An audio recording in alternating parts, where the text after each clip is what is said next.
Hi guys, good days. Kumusta kayo mga cat topics? Welcome to my channel. Thanks for subscribing my channel, Crypto Topics. Pag-uusapan natin ngayon ang tungkol sa mga viral coins sa cryptocurrency world. Madalas nating maririnig yung meme coins at saka altcoins. Ano ba yung meme coins at ano din ba yung altcoins? Yan yung pag-uusapan natin ngayon at siguradong mai-excite tayo sa mga information na makukuha natin sa pagdi-discuss natin nito. Don't forget to subscribe my channel for more updates and videos to follow.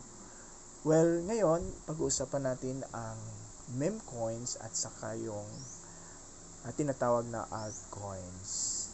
Yan yung mga sikat na mga term na maririnig natin sa cryptocurrency world. What is meme coins?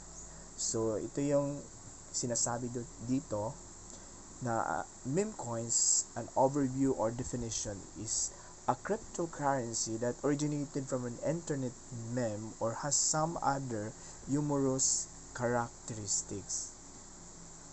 The term is sometimes used interchangeably with which the term shitcoin, which typically refers to a cryptocurrency with little to no value, authenticity, or utility, and it may be used in the broadest sense as a critic of cryptocurrency market in its entirety. Those based in particular memes such as Dogecoin, celebrities like Coiny, and pump and dump schemes such as BitConnect, or it may be used to make cryptocurrency more accessible. So yun pala yung meme coins. Parang joke lang siya na coin na nag-viral, naging usap-usapan. Dahil dyan, tinangkilik ng mga tao. Kaya, dahil sa mass adoption, yung stocks nagkaubusan. Kaya tumaas yung value. So parang, in the first, walang value pero naging viral. Any object, any term, naging viral yung meme. Kaya naging sikat siya at ina-adapt ng tao. While ang altcoins naman, ito yung meaning ng altcoins. Refers to any alternative cryptocurrency to Bitcoin. They often share code and functionality and includes coins such as Ether, Litecoin, and Dogecoin. The number of altcoins listed in cryptocurrency market is rapidly multiplying and they can be very volatile. So, ang altcoins or alternative coins, para din siyang Bitcoin, na malaki din yung gamit at ina-adapt din ng mga tao tulad ng Ethereum na pangalawa sa Bitcoin.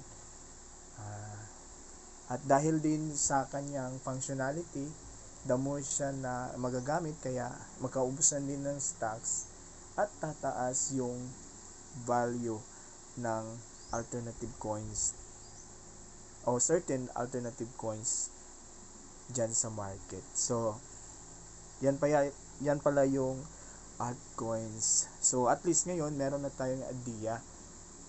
Ang altcoins and meme coins ay parehong magbibigay sa atin ng opportunity na pwedeng i-add natin sa portfolio natin, cryptocurrency portfolio natin, as tataas din talaga ang value at magkakaroon din tayo ng magandang opportunity na lalago yung investment natin. So, sana nagustuhan nyo yung video natin, and syempre, para matutukan pa natin yung ibang video sa channel na to, kaya don't forget to subscribe. Salamat mga ka-topics, at hanggang dito na lang muna, at hanggang sa susunod na vlog ko, sana magustuhan din ninyo.